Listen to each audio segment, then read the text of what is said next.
o STF descriminalizou o consumo de maconha no Brasil. Se você quer saber essa notícia exatamente como que ela é, quais são os efeitos jurídicos na prática e a minha opinião, assiste esse vídeo até o final.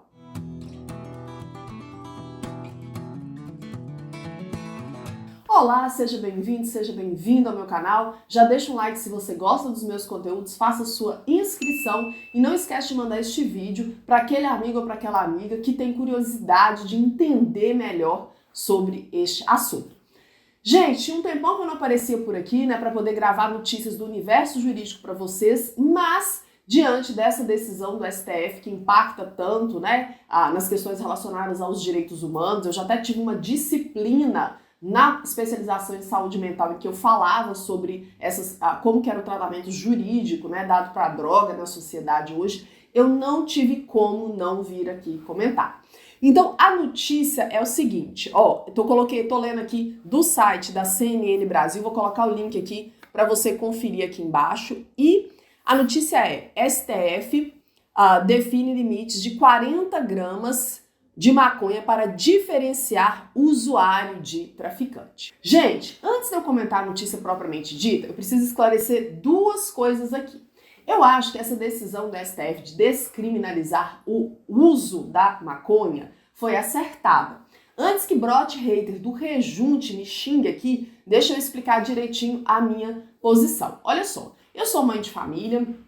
Além de ser advogada e professora de direito, eu também sou professora de adolescentes, então é óbvio, gente, que eu não acho que geral sair por aí usando drogas é uma coisa bacana, né? Claro que não. Eu, pessoalmente, entendo com muita clareza, né, quais são as consequências do uso dessa substância, dessas substâncias como um todo, né? Vamos falar aqui de drogas ilícitas como um todo. E até drogas lícitas, né, também tem consequências. Então, eu entendo muito bem que são substâncias negativas. Então, não é que eu sou a favor de geral usar droga, não. O que eu vou discutir aqui são os efeitos jurídicos. O STF acertou em descriminalizar, dando para o usuário de maconha um tratamento de ilícito administrativo e não mais de criminoso, de crime.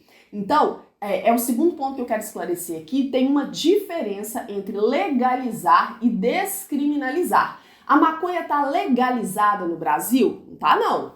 Legalizar é quando o produto, você passa a comprar ele sendo vendido pelo comércio. Igual existe hoje, né, no caso do álcool, do tabaco, né, do cigarro. São produtos, né, são drogas, vamos dizer assim, lícitas. Porque eles pagam impostos, né, e você consegue comprar aí legalmente, maior de 18 anos, é claro, consegue comprar no supermercado, numa padaria, numa adega, né? No caso do vinho, da cerveja, do álcool em geral.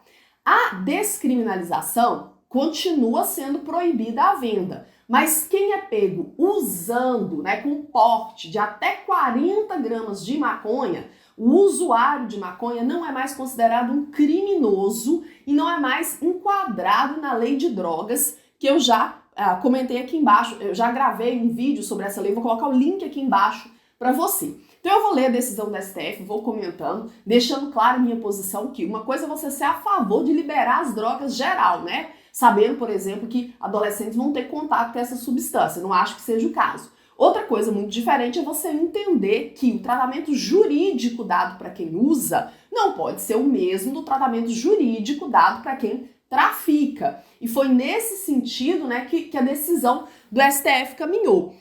Então, olha só, STF define limite de 40 gramas de maconha para diferenciar o usuário de traficante. Critério é relativo e não impede que abordagens com menor quantidade de drogas levem a enquadramento por tráfico. Gente, qual que é a questão? Antes, né, quando não tinha uma quantidade definida, era muito da autoridade policial para poder analisar. Era muitas vezes até do policial que fez a apreensão que enquadrava o indivíduo como usuário ou traficante. Então, ficava uma decisão meio arbitrária, né? Ter um limite de quantidade para servir como um parâmetro da atuação policial é importante para evitar discricionariedade. Então, olha só. O Supremo Tribunal Federal decidiu por maioria, nessa quarta-feira, dia 26, definir um limite de 40 gramas de maconha ou 6 plantas fêmeas para quem planta em casa, como critério objetivo para diferenciar o usuário da droga do traficante. A medida foi tomada no encerramento do julgamento em que a Corte resolveu descriminalizar o porte de maconha para consumo pessoal. Excelente decisão do STF, gente. Ele descriminalizou só no caso da maconha, mas a gente tem que pensar no usuário de drogas. Tem quem faz uso recreativo de drogas? Tem, mas a gente sempre tem que pensar no usuário de drogas, principalmente aquele usuário que é dependente da substância, como uma questão de saúde pública e não como uma questão de segurança pública. E aí, olha só, esse limite será usado até que o Congresso aprove uma regulação nesse sentido. Inclusive, o Congresso já está querendo propor uma emenda constitucional que vai contrária a essa decisão do STF, né? Tá uma divergência entre os poderes, porque a maioria do Congresso é muito conservadora hoje, então eles têm uma posição em relação ao uso de droga muito pautado pela moral, pela religião, que, a meu ver, não é o tratamento mais adequado para uma questão aqui, né, que é jurídica, que é objetiva. Então, com essa definição, o Supremo conclui o julgamento que se arrastava desde 2015 na Corte. O critério definido pelo STF servirá para que a pessoa flagrada com até essa quantidade seja presumida usuária. E é um critério relativo, né? Claro que outros fatores vão ser considerados. Então, é possível que uma pessoa com quantidade menor que essa seja enquadrada como traficante? É possível sim, né? Mas ter uma quantidade já é um parâmetro aí. Então, vai ser considerado, né, como que a droga é armazenada, circunstâncias de apreensão, a variedade das substâncias, apreensão de instrumentos como balança, registro de operações comerciais, aparelho celular, porque tudo isso ajuda a caracterizar o tráfico, né? Então não é só a quantidade, mas se o sujeito está na rua sozinho, sem todos esses elementos, né, a quantidade vai ser aí um balizador, um norte importante. Pela tese, né, o contrário também vale. A pessoa com mais de 40 gramas pode ser enquadrada como usuária dependendo, né, das circunstâncias em que ela se encontra. Então, note que é só um norte. Com o porte de maconha para uso até 40 gramas, deixa de ser crime. A prática não levará a um processo criminal ou uma condenação. Então, a pessoa também não gera antecedentes criminais, né? O usuário de maconha não é o usuário de outras drogas, gente. Isso não serve para crack, para cocaína, para LSD, para outras drogas aí. É só para o usuário de maconha. Os ministros também decidiram que a maconha poderá ser apreendida por policiais, né? Os agentes notificaram a pessoa que foi abordada com a maconha para comparecer em juízo. Não pode lavrar auto de prisão em flagrante e termo circunstanciado. A pessoa não vai poder ser... Ela não vira uma questão de segurança pública e de justiça. E aí, provisoriamente, né, o juizado vai seguir com competência para cuidar dos casos e o CNJ ainda vai elaborar um novo rito para ver qual o tratamento que vai ser dado para o usuário, né, porque agora é uma infração administrativa. Então, a gente tem um breve resumo do caso aqui, né? A lei de drogas continua valendo, o artigo 28 que fala sobre o usuário continua valendo.